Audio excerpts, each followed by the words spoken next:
اراده عزیزان، الان حدوداً یکی دو ماهی هستش که اکثرا عزیزان یا مشتریایی که به صورت زنگ میزنن و یا مراجعه میکنن علت خرابی بنزین دارن، درجه بنزین، نشانگر بنزین یا پر نشون میده، خرابیش هم به این صورت، شاید خرابیش هم به این صورتی که یا پر نشون میده یا کمتر نشون میده یا وسط میمونه یا اکثرا زیاد دیده شده طرف توی خیابون به صورت میگه بنزین دارم ولی ماشین خاموش شده روشن نمیشه، در حالی که میگه بنزینم دارم ولی در حالی که بنزین نداره. علت خرابیش هم همین درجه پاک هستش.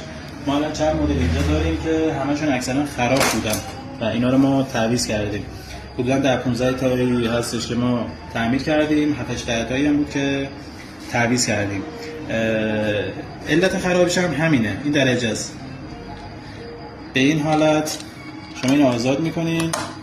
این برای 206 دنا 207 پرشیا 405 دقیقا همینه.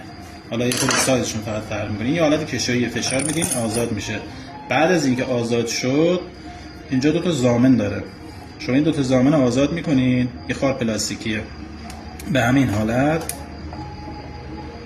این آزاد میشه. آزاد که شد توسط یه سنباده نرم، دقیقاً کاملا نرم باید باشه. روی این روستا، روی این پتانسیومتر قشنگ میکشین، روی این روستا و اینجا دو تا پلاتین ورود خروج داره. اینا رو قشنگ تمیزش میکنین. اصلا شما باز کنین نگاه کنین قشنگ میبینین اینجا سیاه کرده، کامل سیاه روی این شیارا و این دوتا. اینا رو تمیزش میکنین، قشنگ برق میزنه و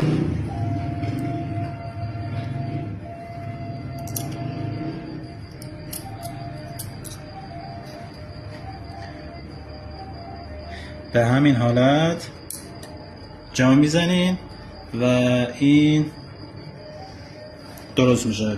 موقع جا زدنم دقیقاً فقط از یه سمت، یعنی از سمت فشار شکم یه حالت کشوییه، میندازین